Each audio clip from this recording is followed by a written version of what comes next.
Let's quickly sum up what we have seen so far.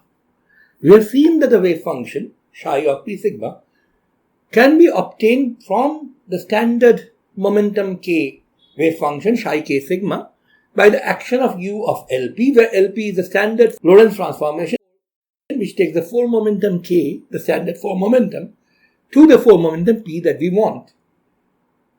N of p, of course, is a normalization constant which we are going to discuss soon. The point is psi p for a given discrete index sigma or set of discrete indexes sigma is actually what you get when you start from psi k with the same set of discrete indices sigma and apply u of Lp on that. This essentially helps us to define what the index sigma signifies for momenta other than the standard force momentum. We would be interested in what Poincare transformations do to an arbitrary state psi p sigma. A Poincare transformation, of course, is a translation following a Lorentz transformation. Now we know that under a translation, you simply get a phase factor e to the minus I a dot p as an overall factor, psi p sigmas being eigenstates, simultaneous eigenstates of the generators of translation capital P mu. It's also an eigenstate of this translation operator. On the other hand, when you carry out a Lorentz transformation lambda on a state psi p sigma, that is u lambda acts on psi p sigma, we get a result which we have just now completely worked out, or almost completely worked out.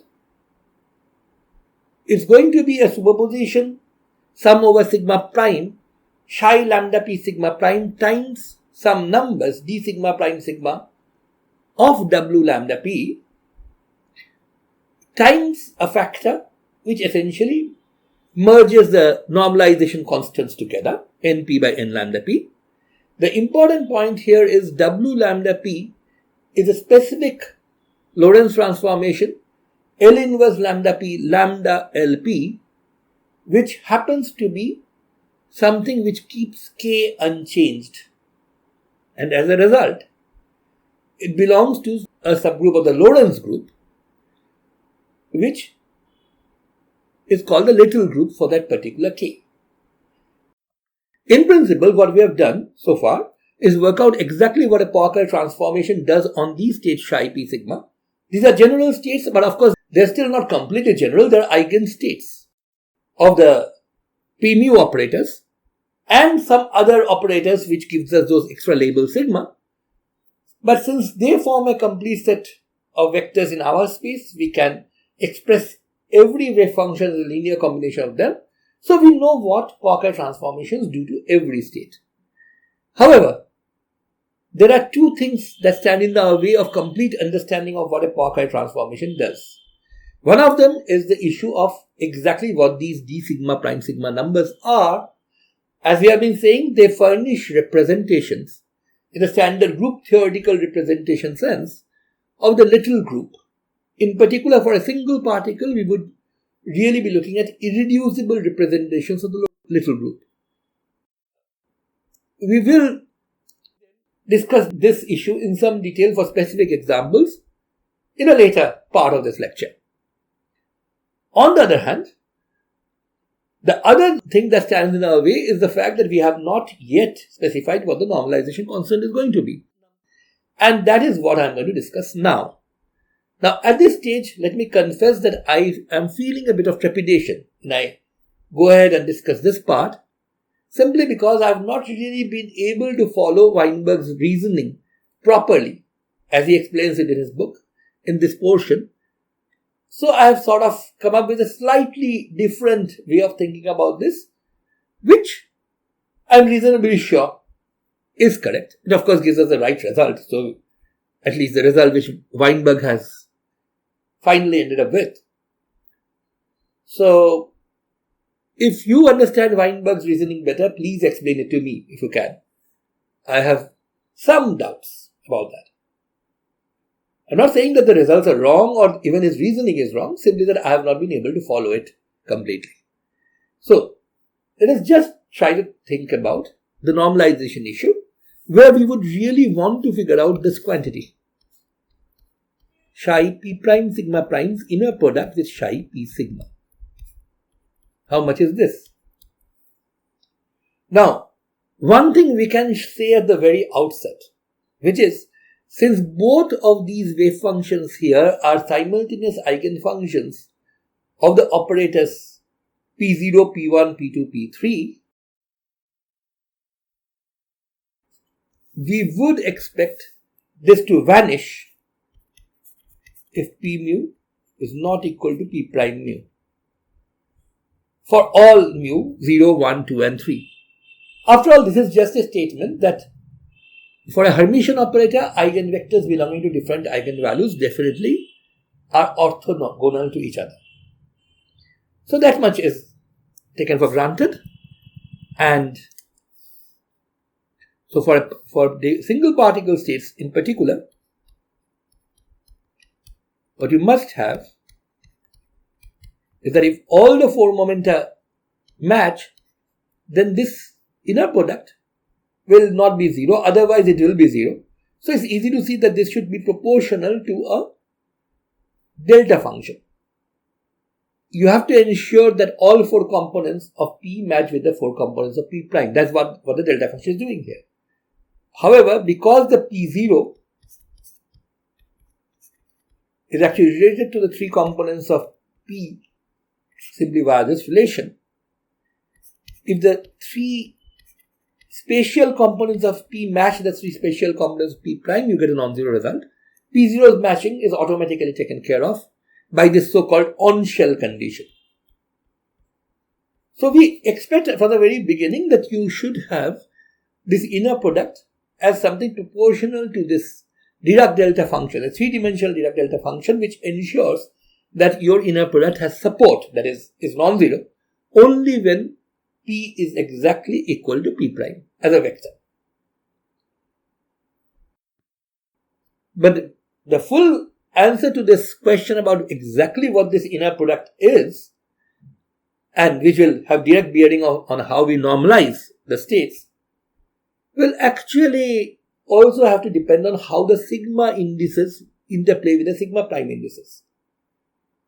Now that is a bit of a difficult issue, so we start from the fact that psi p sigmas are determined once psi k sigmas are determined. So let's talk about psi k sigmas to begin with and talk about inner products of psi k prime sigma prime with psi k sigma. Once again, we know that you have to have a delta cubed k minus k prime. Same argument as before. And about the other indices, if they were eigenvalues for definite distinct Hermitian operators, then we would know that they would have to all match for a non-zero result. Even if we obtain these sigmas without having some Hermitian operator at the back of our mind, we could construct such a Hermitian operator. But even if we did not want to do that, we can always orthogonalize, in fact orthonormalize a given set of wave functions by superposing them appropriately. Remember, as long as we are saying it belongs to psi k sigma, we have to hold the k fixed, but we can superpose psi k sigma 1, psi k sigma 2, psi k sigma 3 with each other with appropriate coefficients to form new set of wave functions which also would qualify equally well as psi k sigma. And by taking appropriate linear combinations, we should be able to ensure that you have an orthogonal set. At least for the standard four momenta, this should work. Delta sigma prime sigma. And we are putting in a 1 as a factor here. Now, one huge advantage of using this particular normalization is the following. Remember, we said that when U corresponding to a little group element UW goes and acts on psi k sigma, it should give us the representation matrix elements G sigma prime sigma corresponding to W summed over sigma prime psi k sigma prime. Of course, W being a Lorentz transformation which does not change k, ensures that you have the same k on both sides. Only the index sigma gets changed, or rather, if you start with a given index sigma, uw acting on this gives you a superposition of different such indices. Now, if you start with two different initial standard for momentum states, psi k sigma and psi k prime sigma prime, and apply uw on both of them, you must get this result. Psi k prime sigma prime must be the same as uw acting on psi k sigma.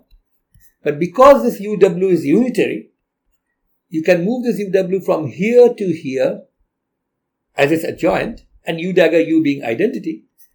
This should simply be equal to psi k sigma, psi k prime sigma prime, psi k sigma. This is just the statement that under a unitary transformation carried out over both wave functions, the inner product does not change. However, note that this side actually is sum over sigma double prime d sigma double prime sigma prime w psi k prime sigma double prime, whereas this uw psi k sigma is simply sum over some other index sigma triple prime, say d sigma triple prime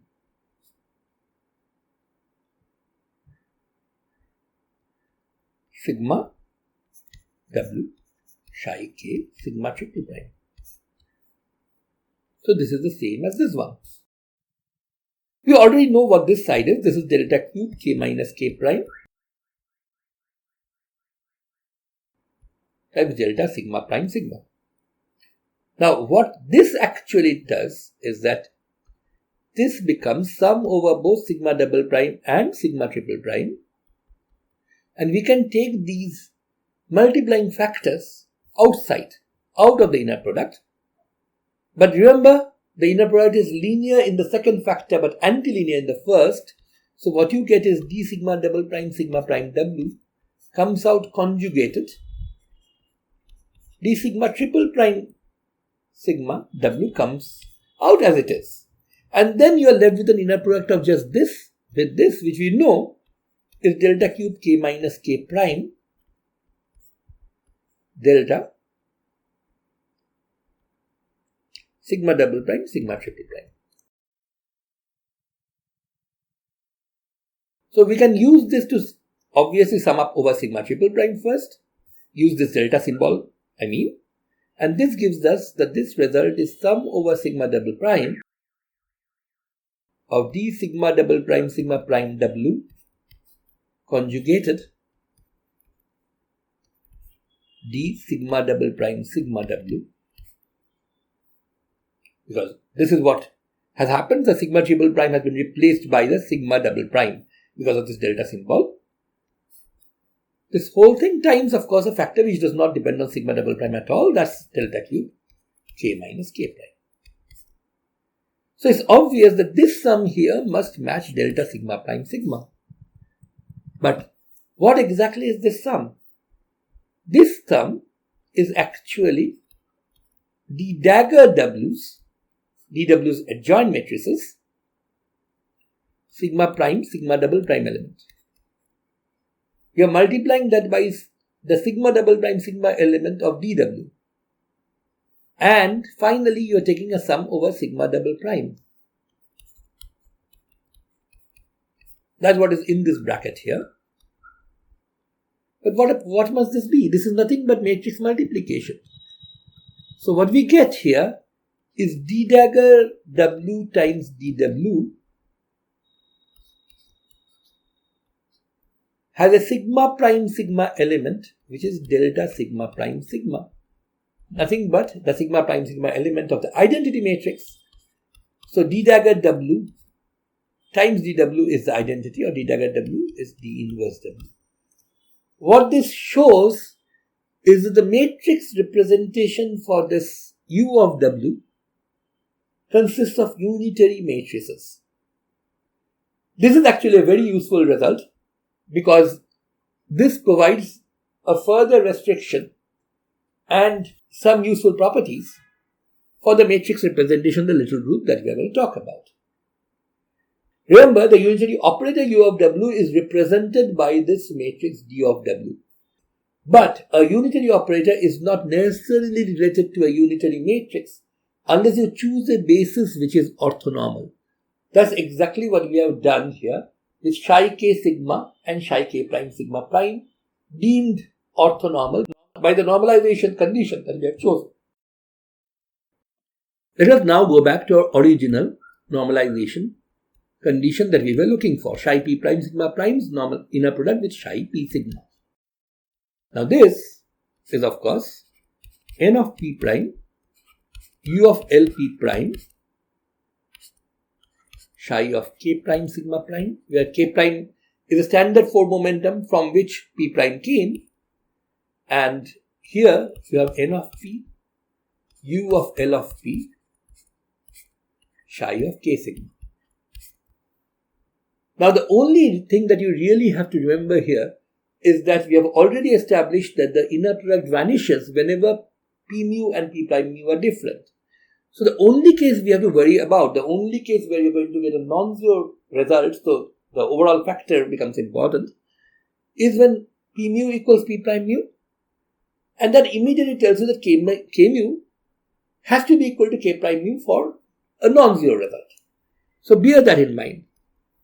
Now, here of course np and np prime are just numbers, so we can take them out of the inner product. Again, remembering that the inner product is antilinear in the first factor, so we get n star p prime np, and we can use the unitarity of u to move it to the other side and get u inverse L of p u L p prime psi of k prime sigma prime psi of k sigma. Now the way I argue from this point is the following. Since p and p prime have to be equal to each other for a non-zero result, then u of Lp and u of Lp prime must be identical unitary operators. So as long as this factor is non-zero, these two u's actually should cancel each other out, and you are left with this result. Np mod square. Remember, p prime has to be the same as p, so this factor is really np star np times just this inner product, so it should be delta cube k minus k prime delta sigma prime sigma. So we have worked out our inner product between psi p prime sigma prime and psi p sigma. However, this result is expressed in terms of k minus k prime rather than in terms of p minus p prime that we would really prefer. We know, as we have already argued before, that this should be proportional to the Dirac delta function delta cube of p minus p prime, and that is sort of understandable from what we have got, because remember, p and p prime are obtained from k and k prime by applying the same Lorentz transformation. So basically, they have to vanish together. That is, p minus p prime has to vanish at the same time as k minus k prime does. So these two delta functions must be proportional to each other. But we would really like to be able to express our result in terms of labels p and p prime which are sitting on the wave functions, rather than have to go back and look at what standard form momenta they came from and then apply their appropriate delta function, delta cube k minus k prime. What we need then is a connection between these two delta functions, the three-dimensional delta function with argument p minus p prime and the same three-dimensional delta function with arguments k minus k prime. Now we already know that p equals p prime implies k equals k prime and vice versa. So these two delta functions vanish exactly under the same conditions, whenever p minus p prime is not 0, k minus k prime is also not 0. And also, they have a support or are non-zero exactly when p equals p prime on the one hand, but that implies k equals k prime on the other hand. So these two have to be proportional to each other with some proportionality constant. So the question really is, what exactly is this proportionality constant? Now, since p is related to k by a Lorentz transformation, and p prime is related to k prime by the same Lorentz transformation, we would be tempted to say that these two things have to be equal. That is, the proportionality constant should be 1. However, that would have been the case if the three-dimensional delta function that we have written down here actually were an invariant under Lorentz transformations. And that is not the case. It so happens that the three-dimensional Dirac delta function is actually invariant under rotations.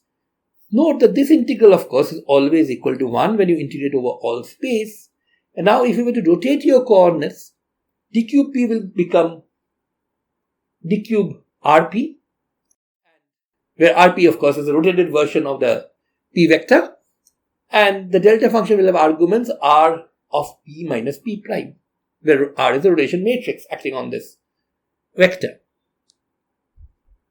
But note that d cube rp, the transformed volume element, is the same as d cube p simply because under rotations, the Jacobian of the transformation, which is nothing but the determinant of the coefficient matrix, is just 1.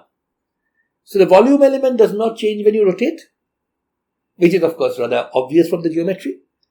And so the delta function also should not change when you rotate because the integral after all is still equal to 1.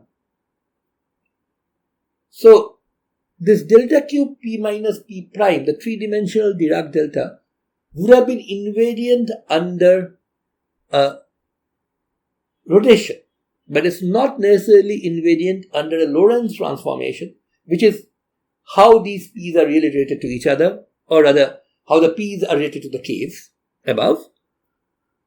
Simply because under the Lorentz boost, volumes would change, they would contract.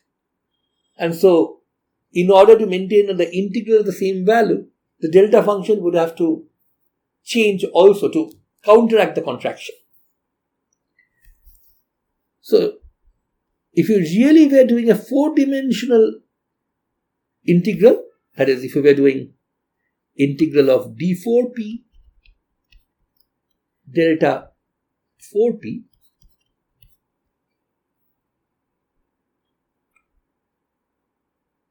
this would be an invariant quantity. However, delta cube is not Lorentz invariant, so we have to think again when we want to figure out what this constant here is.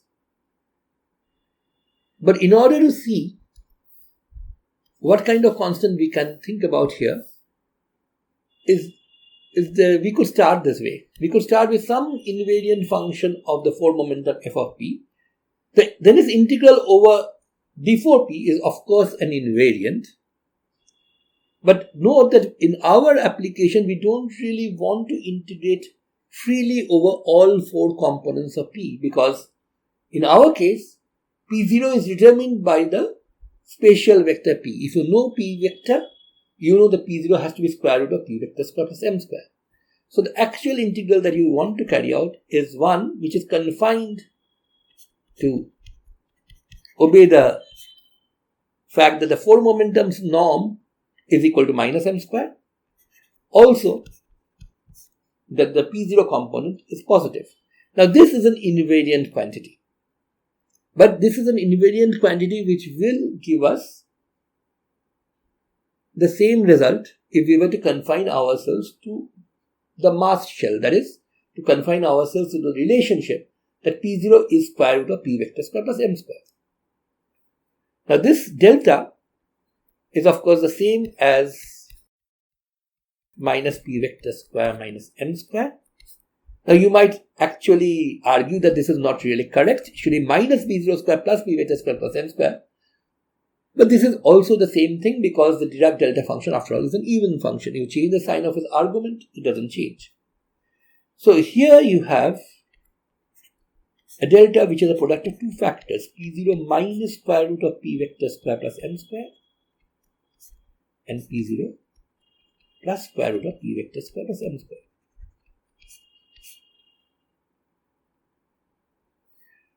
Of course, that means that this delta function has support when p0 is either equal to this or equal to negative of this, but the theta p0 factor forces you to use only the p0 equal to square root of p vector square plus m square situation, and that is exactly what we want. The one important thing that we have to bear in mind is that a delta function like this, there is delta of a function of x. So let me just write down this general form for your benefit, although I'm pretty sure most of you know this. If you're talking of delta of a single function of a variable x, which for the timing, let's assume that f of x vanishes only at x0, then this of course will be non-zero only at x equal to x0. So delta of x minus x0 is definitely what this is, but there has to be an overall factor, and that overall factor is mod of f prime at x0. If you have multiple zeros of f of x, you will have a sum corresponding to each one of those multiple zeros. Now using that, this simply breaks down to delta of p0 minus p vector square plus m square by twice square root of p vector square plus m square, which is nothing but this f derivative x0's magnitude, plus another term which will have delta of p0 plus square root of p square plus m square, but as we have already argued, that will not contribute because of the presence of this theta p0. So once you take all of these into account, this really takes care of the p0 integral trivially using this Dirac delta function, and you're left with d cube p f, but now f doesn't have four arguments p0, p1, p2, p3 which are independent. It has root over p vector square plus m square as the first or zeroth argument, and then the spatial free momentum which is being integrated over, and you get 2 by root over p vector square plus m square. Now the upshot of all this is that when you carry out a general Lorentz transformation, d cube p is not an invariant quantity, Lorentz-Fitzgerald contraction once again, but this quantity is an invariant as long as you are dealing with integrands for which p0 is square root of p vector square plus m square. So what this implies is that although under a Lorentz transformation d cube p is not an invariant because of Lorentz-Fitzgerald contraction, this quantity d cube p divided by square root of p vector square plus m square is a Lorentz invariant as long as you're dealing with scalar functions of p mu where p0 has been replaced by root over p vector square plus m square. In other words, where you're working on mass shell. Now that we have a Lorentz invariant 3 volume, let us go back to the question of the Lorentz invariance or otherwise of the delta function. Now this integral, of course, is 1, which is Lorentz invariant. That is, the result is Lorentz invariant. But this is not Lorentz invariant simply because the volume element isn't. However, if you were to multiply this measure here by delta cube p minus p prime times root over p vector square plus m square and then carry out the integral, the result again will of course be 1. And notice, now under the Lorentz transformation, this is an invariant 3 volume. So this combination is also invariant. So root over p vector square plus m square times delta cube p minus p prime, or simply p0 delta cube p minus p prime, This is a Lorentz invariant quantity. Thus, what we have as a relationship between the two delta functions that we started out with, delta cube p minus p prime and delta cube k minus k prime, is simply this. These two things are not equal to each other, but the quantity k0 times delta cube k minus k prime and the quantity p0 times delta cube p minus p prime must be equal to each other simply because they are values of the same invariant object seen from two different inertial observers, connected of course by the Lorentz transformation L of p. So delta cube p minus p prime is simply k0 by p0 times delta cube k minus k prime. So going back to our normalization condition, psi p prime sigma prime, psi p sigma, this inner product, which we had already shown is np mod square delta cube k minus k prime delta sigma prime sigma. We can simply replace this in terms of delta cube p minus p prime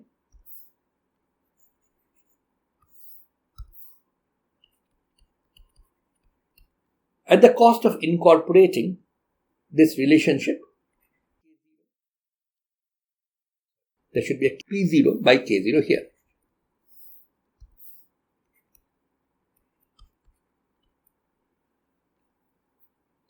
Now comes the point of choosing our n of p so that this expression becomes simplified. Now you could of course choose n of p to be simply 1, but then you would have to carry around these factors of p0 by k0 everywhere when you talk of normalization of states. It's much more convenient, rather obviously, to choose np to be root over k0 by p0, in which case these terms would simply cancel, and your orthogonality relationship between general wave functions,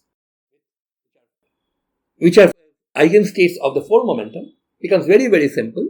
Simply delta cube p minus p prime delta sigma prime sigma. Of course, in order to arrive at this result, we have to make a specific choice of n of p. So we can now go back to our relationship. U lambda acting on psi p sigma, which we had worked out already, was n of p divided by n of lambda p times sigma prime d of sigma prime sigma w lambda p psi lambda p sigma prime. Now that we have chosen that lambda of p, that n of p is root over k0 by p0, we can simply get rid of this factor here and replace it by lambda p0th component divided by p0th component. This gives us the complete transformation rule for a general momentum eigenstate when acted upon by any Lorentz transformation. Of course, modulo the fact that we still have to discuss these numbers d sigma prime sigma, which we are going to obtain from representations of the literal group. And that is what we are going to take a look at in the next section for the special case of massive particles first, and then for massless particles. The reason for treating these two cases distinctly is that they have different values for p square, and therefore for them we will have to start with different standard for momentum k mu's, also different L of p's, and it will turn out that the little group corresponding to the two cases will also be different. But all that is for the next section.